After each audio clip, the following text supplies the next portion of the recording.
خواهر من بودی که سرت میبریدم کسافتی گو. من چیکار کردم آخه که به من اینقدر تهمت میزنیم؟ با پول یه شب تفریح یه هفته میریم سفر. تو چه گوی با تفریح شب میخوریم اینجا کسافت؟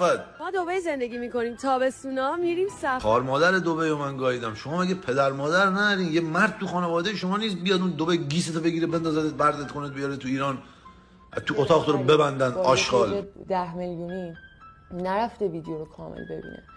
من دارم مقایسه میکنم. آقا همه میدونن دبی یه شهر گرونیه. بی‌ناموسی خط قرمز همه ایرانی‌ها تمام دنیا. خانم داره تبلیغ تن فروشی میکنه و ببین منو این مدت با این جمله واقعا میتونم بگم دیوانه کردم. دم دست من بودی با ابوالفضل این خارکسته رو میزدم تو کلت تمام کلت بده. پنیک اتاک بهم دست میده.